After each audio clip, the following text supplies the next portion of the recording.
오늘 강단에 이렇게 앞에 보시는 것처럼 이쁘게 크리스마스 트리가 준비가 되었습니다. 왠지 아시겠죠? 오늘은 교회력으로 대강절 또는 대림절 또는 강림절이라 부르는 절기의 첫 번째 주일입니다.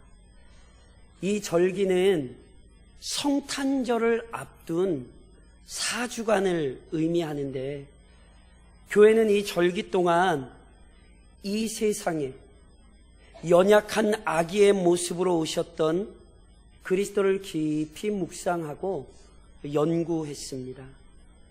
초림만이 아닙니다. 동시에 언젠가 공의로운 심판자로서 이 땅에 다시 오실 주님에 대한 갈망을 새롭게 했습니다. 대림, 대강림, 이 뜻이 다 뭐냐면 임하기를 기대한다는 거예요. 그러니까 이미 오셨던 사건을 기억할 뿐 아니라 다시 오실 사건을 떠올리는 거죠. 이러한 의미에서 오늘날의 교회들이 이 절기를 바르게 지키는 것이 너무도 중요합니다. 왜 그러할까요? 성탄절의 의미가 너무나 많이 퇴색했고 심히 변질되었기 때문입니다. 겉으로 드러나는 현상만 보자면요, 성탄절을 간절히 기다리는 것은 교회가 아니라 오히려 세속 사회인 것처럼 보입니다. 아십니까? 이미 크리스마스 특판, 크리스마스 한정, 이런 거 이미 벌써 나돌고 있어요. 이때만 되면 추악한 욕망에 취해 돈 쓰기 좋고요, 즐기기도 아주 좋아요. 그러니까 크리스마스라는 명목하에 갖가지 행사와 공연들이 벌어지지요. 공공장소를 비롯하여 곳곳에 아름다운 장식들이 설치가 돼요. 심지어 율락가에도 크리스마스 트리가 설치됩니다. 많은 사람들이 외치죠. 저를 한번 해보실까요? 메리 크리스마스. 하시기가 싫어요. 메리 크리스마스가 무슨 뜻인지 알고 하십니까? 제가 이미 우리 교회 올 때부터 말씀드렸듯이 놀랍게도 저는 메리 크리스마스가 무슨 의미인지도 모르는 그리스도인들 너무 많이 봤어요. 세상이 메리 크리스마스를 막 외쳐대죠. 근데 그 말의 의미는 몰라요. 그렇게 더더욱 그 의미에 합당하게 행동하지도 않지요. 메리, 즐겁다, 기쁘다. 크리스마스, 크라이스트랑 마스를 합친 말입니다. 크라이스트는 그리스도, 마스는 예배. 메리 크리스마스, 정확히 얘기하면 즐겁게 기쁘게 예수님을 경배합시다. 근데 경배합니까, 세상이 지금? 왜 술판이 벌어진 곳에서 메리 크리스마스를 외칩니까? 그게 정말 합당한 행동입니까? 분명 성탄절인데 진정한 의미의 성탄을 찾아볼 수가 없어요. 심지어 예수님이 다시 오신다는 얘기는 아예 들리지가 않습니다. 그런즉 기쁜 성탄절을 맞이하기 위해 먼저 진정한 성탄의 의미를 깨달으셔야 합니다. 그래서 오늘 우리가 본문을 살펴보지요. 요한복음은 예수님의 12제자 중 한 사람이었던 사도 요한에 의해 기록됩니다. 이때 요한은요, 자신이 복음서를 기록하는 목적을 아주 정확히 요한복음 20장에 이렇게 이야기합니다. 예수께서 제자들 앞에서 이 책에 기록되지 아니한 다른 표적도 많이 행하셨으나 오직 이것을 기록함은 너희로 예수께서 하나님의 아들 그리스도이심을 믿게 하려 하며 또 너희로 믿고 그 이름을 힘입어 생명을 얻게 하려 함이니라. 요한은 죄인들로 하여금 예수께서 하나님의 아들이라는 사실을 믿게 할 뿐 아니라 그 예수님 안에서 영원한 생명을 얻어 누리게 하려고 요한복음을 기록했습니다. 그래서 이와 같은 요한의 의도가 이 복음서를 시작하는 첫 문장부터 명확하게 드러납니다. 요한은 예수 그리스도의 정체성을 정확히 밝히면서 자신의 복음서를 시작하죠. 그렇다면 2000여 년 전에 이 땅에 오셨던 예수 그리스도가 도대체 어떤 분이십니까? 사랑하는 성도 여러분, 예수 그리스도는 하나님을 가장 분명하게 보여주신 분입니다. 오늘 본문이 이렇게 시작되잖아요. 태초에 말씀이 계시니라. 이 말씀이 하나님과 함께 계셨으니. 여기 말씀은 예수님을 나타냅니다. 요한은 예수님을 표현하되 하나님과 함께 계셨던 말씀으로 소개를 해요. 그 다음 왜 예수님을 말씀이라고 표현을 했을까요? 한 번은 예수님께서 이 땅에 계실 때 바리새인들을 책망하시며 마태복음 12장에서 이런 말씀을 하세요. 독사의 자식들아, 너희는 악하니 어떻게 선한 말을 할 수 있느냐? 이는 마음에 가득한 것을 입으로 말함이라. 선한 사람은 그 쌓은 선에서 선한 것을 내고 악한 사람은 그 쌓은 악에서 악한 것을 내느니라. 바리새인들이 겉으로 보기에는 경건해 보였지만 그들의 마음에는 악한 것이 가득했습니다. 그래서 이로 인해 이들은 선하고 의로우신 예수님을 여러 가지 말로 비방하고 모함한 거지요. 이렇듯 말이란 말하는 사람의 본성을 드러내고 나타내는 아주 탁월한 도구요 방편입니다. 그래서 어떤 사람이 말을 하는 것을 들어보면 그 사람이 어떤 사람인지 알 수 있지요. 이와 같은 원리에서 요한은 예수님을 하나님의 말씀이라고 표현하는 거예요. 말이 그 말하는 사람을 드러내는 것처럼 예수님께서 아버지 하나님을 드러내십니다. 조금 더 자세히 설명드리면 이렇습니다. 본래 창조주 하나님께서는 너무나 크고 위대하신 분입니다. 그래서 피조물인 인간이 그 하나님을 이해한다는 것 자체가 참 놀라운 일이지요. 무엇보다 하나님께서는 온전히 거룩하시며 의로우신 분이기에 인간이 죄에 사로잡힌 이후에는요, 스스로 하나님을 이해하는 것이 불가능합니다. 그래서 오로지 하나님께서 먼저 죄인들을 찾아오시고 그 말씀을 들려주실 때에만 죄인들은 창조주 하나님의 존재와 능력을 알 수 있습니다. 믿으십니까? 그래서 이 시간도 하나님이 여기 서서 말씀하시면 좋으시겠죠. 이상한 얼굴로 하나님이 여기 서서 말씀하면 좋으시겠죠. 좋기만 할까요? 성경에 보면 출애굽기 20장에 이런 말씀이 있어요. 모세에게 이르되 당신이 우리에게 말씀하소서 우리가 들으리이다. 하나님이 우리에게 말씀하시지 말게 하소서 우리가 죽을까 하나이다. 하나님께서 시내산에 강림하셔서 말씀하시자 이스라엘 백성이 그것을 두려워했어요. 이것이 인간의 본 모습이에요. 인간은요, 하나님 앞에 떳떳하게 서 있을 수 있는 존재가 아니에요.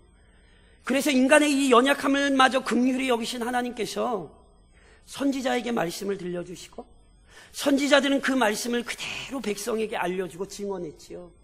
그래서요, 선지자들을 통해 우리는 하나님의 말씀을 들었던 거예요. 그런데 아무리 뛰어난 선지자라 할지라도 연약한 피조물입니다.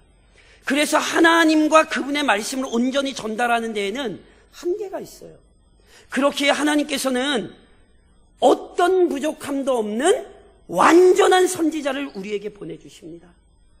그 완전한 선지자가 누굽니까? 바로 우리 주 예수 그리스도이지요. 그래서 히브리서 1장은 우리에게 이렇게 설명해요. 옛적에 선지자들을 통하여 여러 부분과 여러 모양으로 우리 조상들에게 말씀하신 하나님이 이 모든 날 마지막에는 아들을 통하여 우리에게 말씀하셨으니 이 아들을 만유의 상속자로 세우시고 또 그로 말미암아 모든 세계를 지으셨느니라. 수많은 선지자들을 통하여 말씀하셨던 하나님이요, 마지막으로는 완전하게는 그 아들을 통하여 우리에게 말씀하신 거예요. 그러니 그 아들 예수 그리스도는 누구십니까? 하나님을 우리에게 그대로 보여주신 분입니다. 이 일을 위해 2000년 전에 이 땅에 그분은 오셨고 이 일을 완전히 이루셨죠. 그래서 요한복음 14장에서 우리 주님이 이렇게 말씀하셨어요. 나를 사랑하지 아니하는 자는 내 말을 지키지 아니하나니 너희가 듣는 말은 내 말이 아니요 나를 보내신 아버지의 말씀이니라. 그런즉 성탄절이 무엇을 기억하는 날이어야 하겠습니까? 하나님이 그 아들을 실제로 이 땅에 인간으로 보내신 것이 무엇 때문입니까? 하나님은 그분과 그 뜻을 온전히 드러내기 위해 우리에게 그 아들을 보내셨습니다. 이런 의미에서 예수 그리스도는 하나님의 말씀이십니다. 동시에 예수 그리스도는 영원한 하나님이십니다. 본문에서 요한은 예수 그리스도께서 태초부터 하나님과 함께 계셨다는 사실도 증언하죠. 여기 태초란 만물이 창조되었던 때를 의미하는 것인데 그때에도 누가 존재하셨습니까? 우리 예수님께서 존재하셨습니다. 이 의미는요, 그리스도께서 그때부터 존재하셨다는 의미가 아니라 만물이 창조되기 전부터 존재하셨다는 의미예요. 그래서 미가 선지자는 예수님의 탄생에 대해 예언하며 이렇게 선언하지요.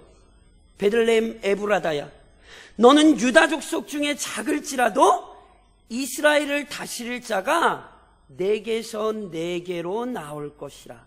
그의 근본은 상고의 영원에 있느니라. 베들레헴에 태어나셨던 그 아기가 언제부터 있으셨대요? 영원부터 있으셨대요. 그렇게 예수님은 한낱 피조물이 아닙니다. 그는 결코 창조된 존재가 아니라 스스로 존재하시는 영원하신 하나님이시죠. 요한은 지금 이 예수님의 신성에 대해 우리에게 증거하는 거예요. 그리고 이 사실을 우리는 또 이렇게도 설명할 수 있습니다. 기독교 신앙의 신비를 잘 표현한 문장 중에 하나가 이것이거든요. 저를 좀 한번 따라 하시겠습니까? 하나님은 한 분이시나 삼위로 계신다. 예, 너무너무 잘 아는 이 문장이요, 기독교 신앙이 믿고 의지하는 위대하신 하나님을 잘 표현한 거거든요. 이 고백처럼 하나님은 몇 분이십니까? 한 분이십니다. 믿으십니까? 그럼 한 분 이름을 대보세요. 아, 왜 한 분 대라니까 세 분을 대세요. 한 분 대시라고, 한 분. 무슨 말씀인지 아시겠어요? 이 말을 정확히 이해하셔야 돼요. 분명히 성경은 성부, 성자, 성령 세 분의 하나님을 우리에게 보여줘요. 그런데 어떻게 한 분이에요? 한 분이라고 표현하는 것은 숫자적인 하나를 의미하는 것이 아니라 세 분 모두가 동등한 능력과 영광과 존귀를 소유하셨다는 뜻입니다. 동등하다는 의미에서 한 분이에요. 이건 숫자적인 의미가 아니에요. 그래서 예수님께서 요한복음 17장에서 뭐라고 기도하세요? 아버지여, 창세전에 내가 아버지와 함께 가졌던 영화로서 지금도 아버지와 함께 나를 영화롭게 하옵소서. 우리 주님이 언제부터 아버지와 함께 영광을 가지셨어요? 창세 전부터 이미. 만물이 존재하기 전부터 삼위 하나님께서 함께 존재하셨고 삼위 하나님 모두 동등한 영광을 누리셨지요. 예수님께서 하나님과 함께 계셨다는 표현은 바로 이 사실을 나타내는 거예요. 우리 예수님께서 하나님과 동등한 분이시라는 거죠. 동시에 예수님께서 하나님과 함께 계셨다는 것은 동등한 그 관계 안에서 삼위 하나님께서 영원한 사랑의 관계를 누리셨음을 증언하는 것입니다. 아까 이미 말씀드렸듯이요, 하나님은 분명 삼위로 계십니다. 삼위로 계신다는 것은요, 분명히 구별되는 세 분이 존재하신다는 거예요. 어제 저희 가정예배 드리다가 저희 막내가 물었어요. 아빠, 하나님이랑 예수님이랑 같은 분이야?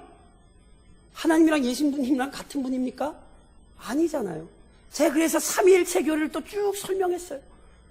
근데 저희 딸이 저 아빠가 도대체 무슨 소리야 이러고 쳐다봐요. 이 교리는 우리에게 너무너무 놀랍고 신비한 교리죠. 그런데 분명히 세 분 하나님이 계시고요, 영원부터 영원까지 함께 계시거든요. 그 세 분은 능력과 영광에 있어서 동등해요. 가장 탁월하신 분이에요. 믿으십니까? 그럼 믿으시죠? 갑자기 믿으십니까? 믿으시죠? 예, 그럼 제가 질문 하나 할게요. 하나님께서 가장 사랑하는 대상이 뭐겠습니까? 아침부터 머리가 너무 아프죠. 삼위일체도. 보세요. 하나님은요, 완전한 판단력과 지혜를 지니셨어요. 하나님은 가장 탁월한 게 뭔지 아세요. 그러니 가장 탁월한 것을 사랑하실 수밖에 없어요. 그러니 하나님께서 가장 사랑하시는 게 뭔지 아십니까? 하나님 자신입니다. 아이고 목사님, 너무 이기적인 거 아니에요? 이기적인 거 아니에요. 이게 합당한 거예요. 왜요? 하나님보다 뛰어난 것이 없고 하나님보다 영광스러운 것이 없잖아요. 그러니 하나님이 하나님 자신을 사랑하는 것은 가장 합당한 것입니다. 그래서 성경이 삼위 하나님의 관계를 영원한 사랑의 관계로 우리에게 보여주는 거예요. 그리고 그것을 친히 하나님께서 증언하셨죠. 마태복음 3장에서 이렇게 하나님의 음성이 들렸지요. 하늘로부터 소리가 있어 말씀하시되 이는 내 사랑하는 아들이요 내 기뻐하는 자라. 성부 하나님께서 성자 그리스도를 너무너무 사랑하십니다. 그러면 성부만 성자를 사랑하십니까? 우리 주님 역시 요한복음 14장에서 이렇게 말씀하시죠. 오직 내가 아버지를 사랑하는 것과 아버지께서 명하신 대로 행하는 것을 세상이 알게 하려 함이로라. 왜 예수님께서 십자가에 죽으셨어요? 왜 예수님께서 하나님의 모든 명령을 따르셨어요? 내가 아버지를 사랑하는 것과. 우리 주님 아버지를 최고로 사랑하셨어요. 그래서 이 땅에 인간으로 내려오라는 아버지의 명령에 순종하여 실제로 이 땅에 인간의 몸을 입고 내려오셨던 것입니다. 하지만 그분은 영원부터 영원까지 계신 분이고 영원부터 영원 안에서 하나님과의 사랑의 관계를 누리셨던 분이기에 인간이 되셨다고 해서 그분의 존귀함이 사라지지 않으며 인간으로 오셨다고 해서 삼위 하나님 간의 사랑이 중단되지 않습니다. 다시 말해 그는 사람이 되셨어도 언제나 하나님이시죠. 그래서 요한은 이렇게 이야기하는 거예요. 이 말씀은 곧 하나님이시라.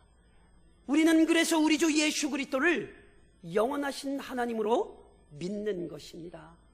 동시에 그가 하나님이시기에 예수 그리스도는 전능하신 창조자이십니다. 요한은 예수 그리스도께서 영원하신 하나님이라는 사실을 선언하지요. 하지만 죄인들은 영적 어둠에 사로잡혀 있기에 이 사실을 깨달을 수 없습니다. 그리고 이러한 어리석은 반응은 예수님 당시의 사람들에게서만 나타난 것이 아닙니다. 심지어 예수 그리스도에 대한 오해는 교회 안에서도 발생했습니다. 그 대표적인 오류 중에 하나가 일명 아리안주의라 불리는 교리입니다.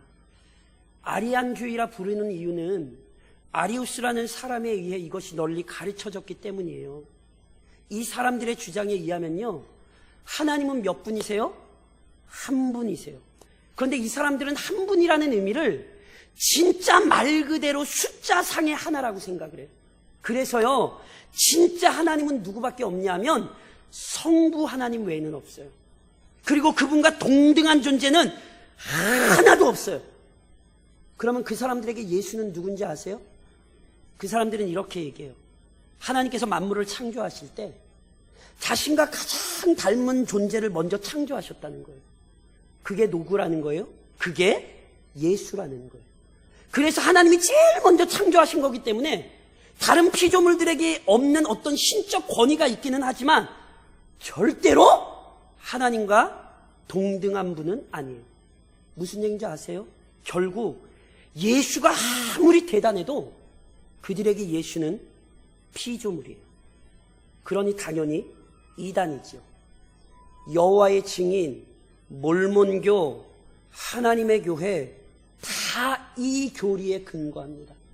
그들에게 예수님은 하나님이 아니라 그냥 피조물일 따름이에요. 이들은 이 본문이 가르치는 예수님의 영광스러움을 부인하는 거예요. 그리고 예수님이 하나님이 아니시면 치명적으로 어떤 문제가 생기냐면 예수님은 창조주도 되실 수 없어요. 그러나 오늘 본문에서 요한이 분명히 뭐라고 말합니까? 만물이 그로 말미암아 지은 바 되었으니 지은 것이 하나도 그가 없이는 된 것이 없느니라. 만물이 누구로 말미암아 창조되었습니까? 그리스도로 말미암아 창조되었습니다. 그러므로 당연히 그리스도는 한낱 피조물이실 수 없어요.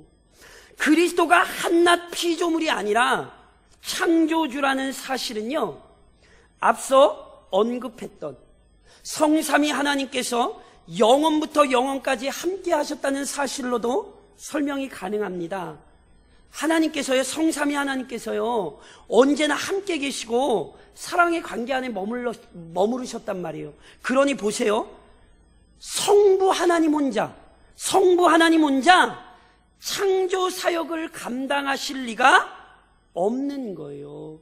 그래서 실제로요, 성경에 보면 삼위 하나님께서 함께 그 창조의 사역을 수행하신 증거들을 제시하고 있습니다.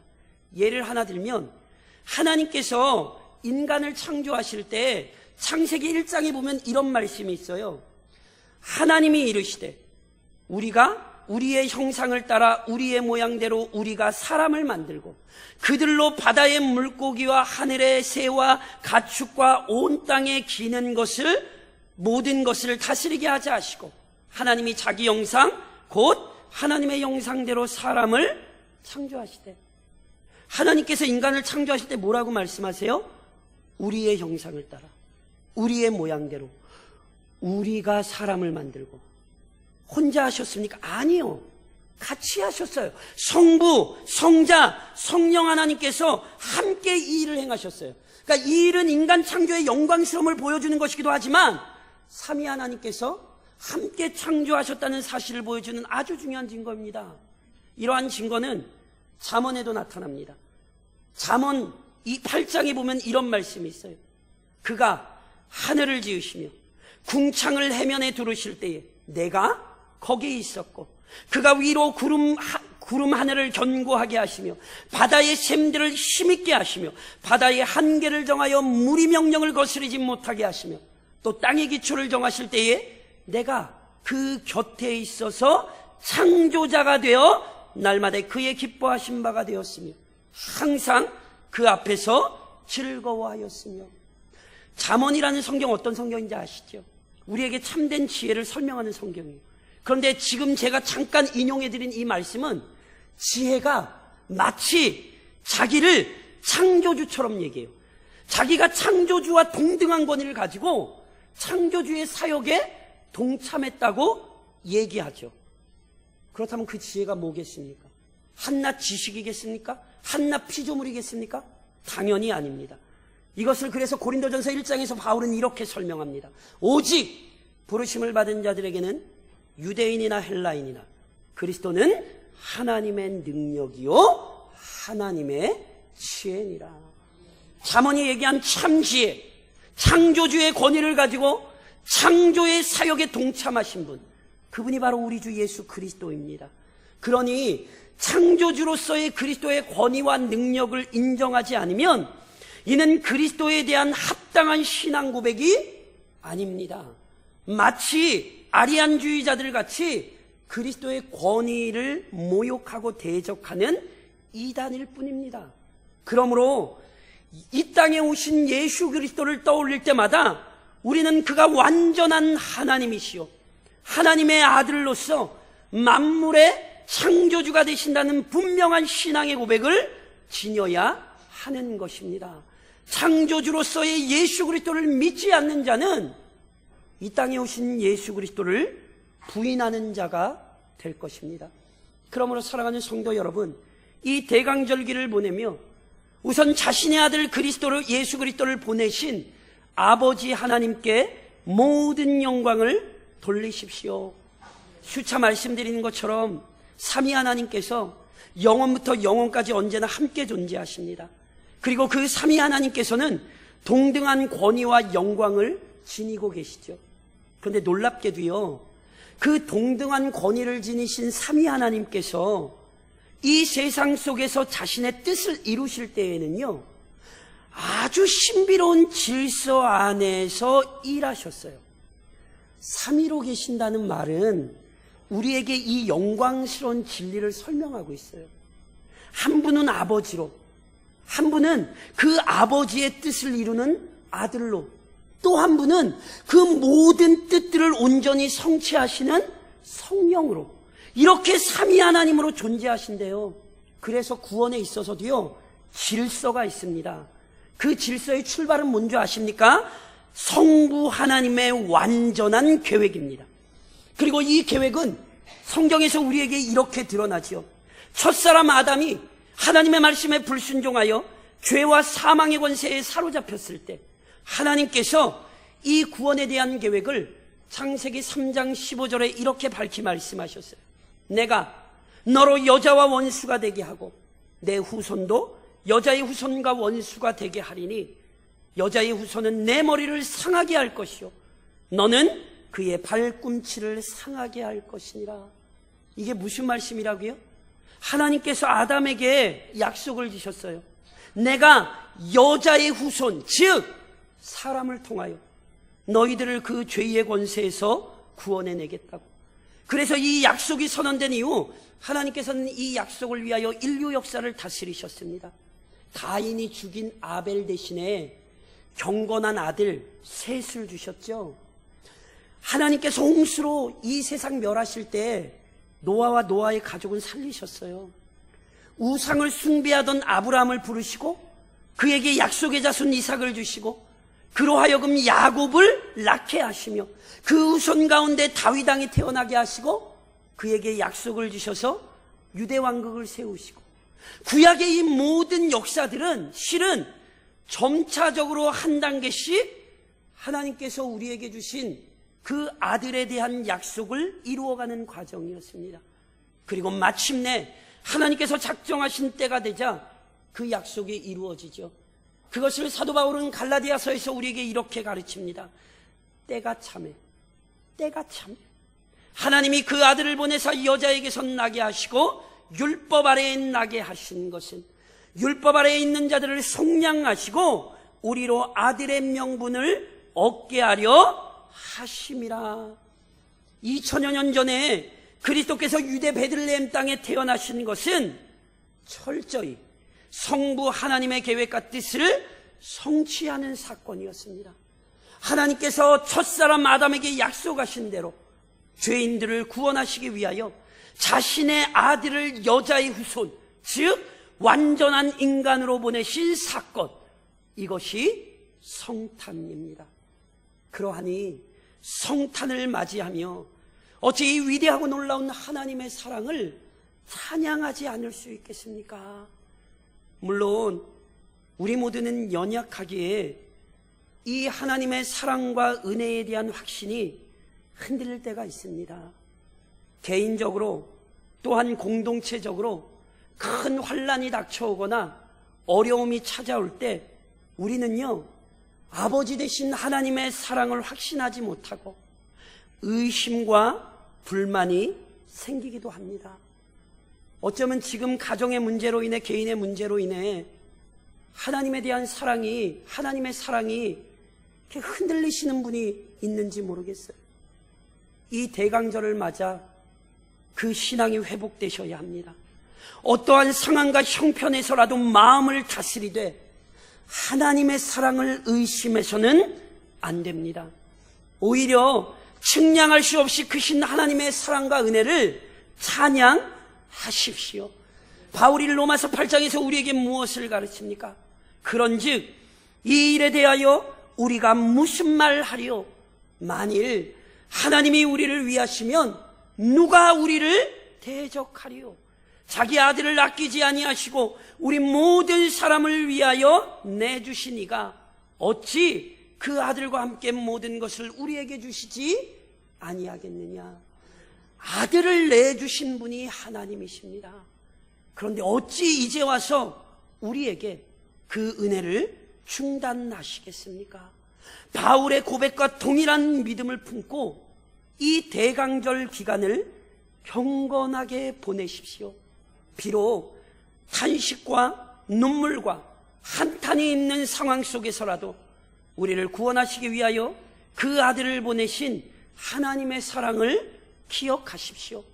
자기 아들마저 아끼지 않으셨던 그 하나님의 긍휼을 찬양하십시오. 그래서 이 하나님에 대한 감사와 찬양이 회복되는 대강절을 보내십시오. 동시에 예수 그리스도에 대한 온전하고 풍성한 이해에 이르십시오. 앞서 서두에서 언급했듯이 이 시대의 교회들이 철저히 각성해야 합니다.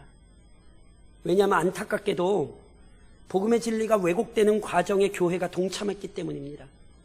달리 표현하면 교회가 온전한 복음을 전하는 일에 충실하지 못했습니다. 지금도 많은 그리스도인들이 성탄절을 세속적 방식으로 즐기는 것에 대해 크게 경각심을 갖고 있지 않습니다. 그래서 놀랍게 교회 안에서마저 성경적이지 않은 것들이 활개를 쳐요. 성경적이지 않은 문화를 주의하십시오. 도대체 산타와 예수가 무슨 상관이 있습니까?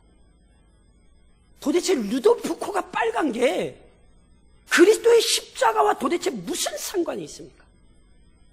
제가 아마 작년에도 그 말씀 드렸던 것 같은데, 작년에 저희 교단신문인 기독신문에 어떤 분이 그런 글을 올렸어요. 제발 크리스마스 트리에서 산타 좀 빼고 루돌프 좀 빼자고. 산타와 루돌프를 사용하는 게 교회의 현실이에요. 흰눈 사이로 썰매를 타고 달리는 기분이 즐거우세요?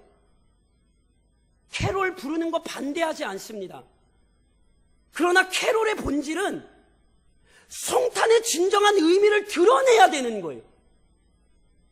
흰눈 사이로 달릴까 말까 고민하는 게 도대체 예수 그리스도와 무슨 상관이 있냔 말이에요. 성탄절의 주인공은 우리 주 예수 그리스도이십니다. 하지만 성탄절에 유행하는 것들이 예수님에 관한 순전한 교리를 전달하지 못하죠.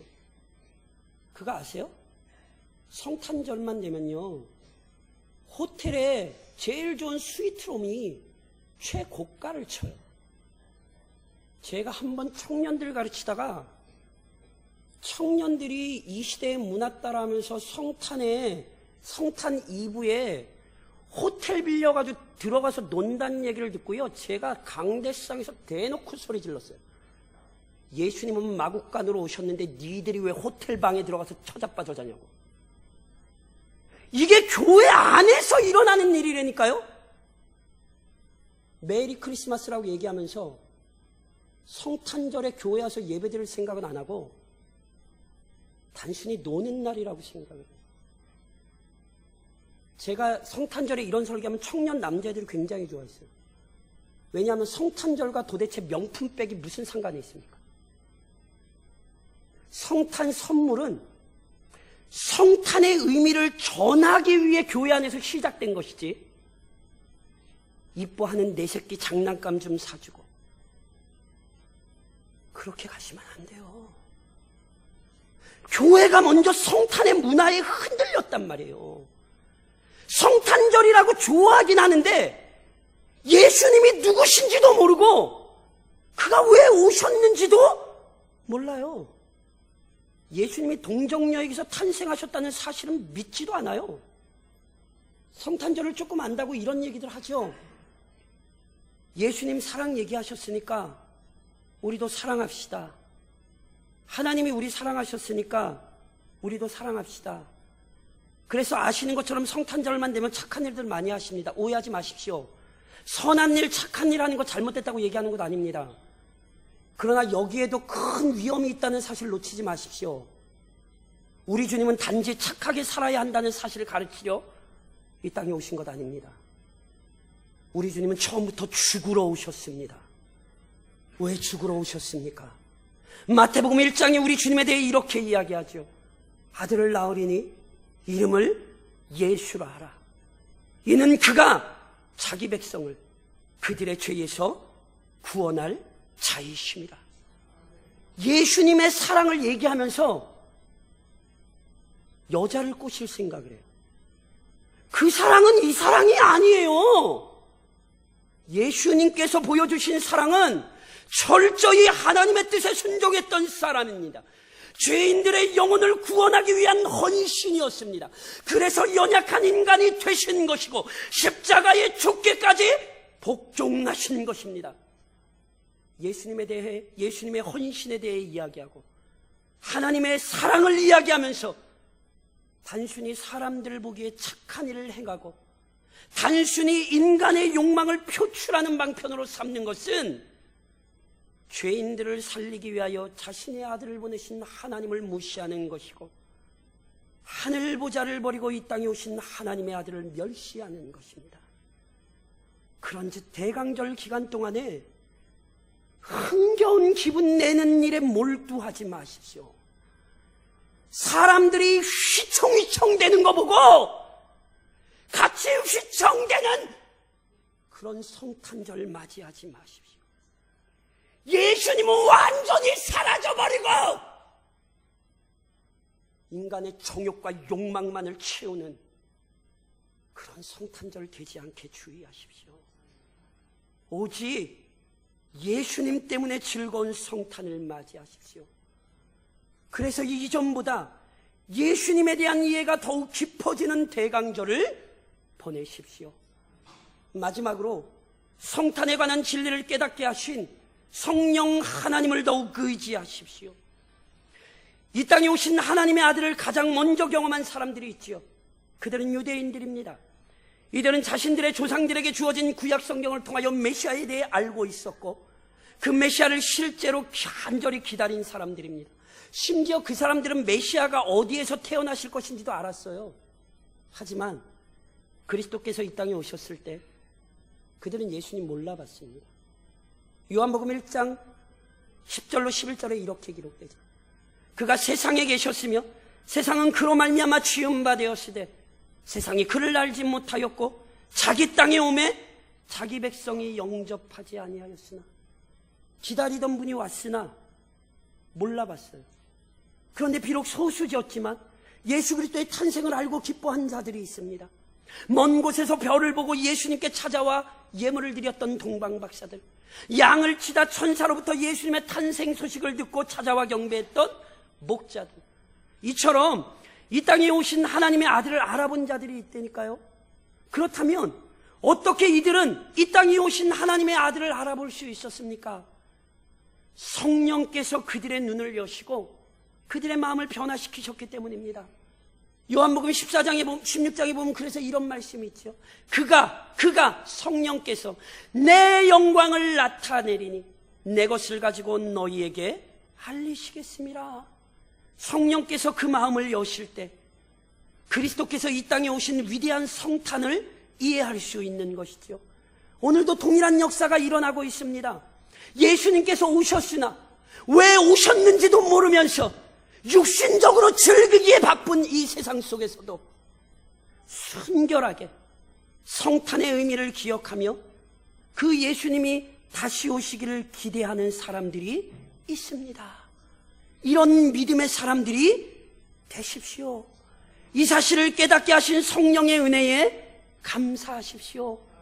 그리고 더 그 성령의 역사를 사모하십시오. 왜인 줄 아십니까? 누가복음 21장에 우리 주님이 이렇게 말씀하시죠. 너희는 스스로 조심하라. 그렇지 않으면 방탕함과 술 취함과 생활의 염려로 마음이 둔하여지고 뜻밖의 그날이 덫과 같이 너희에게 임하리라. 이날은 온 지구상에 거하는 모든 사람에게 임하리라. 이러므로 너희는 장차 올 이 모든 일을 능히 피하고 인자 앞에 서도록 항상 기도하며 깨어 있으라. 우리 주 예수 그리스도 곧 다시 오십니다. 2000여 년 전에 오셨던 그 예수님, 부활하시고 승천하셨고 언젠가 그 영광 중에 다시 임하실 것입니다. 세상은 그 사실을 알지 못하기에 여전히 자신의 욕망을 따라 삽니다.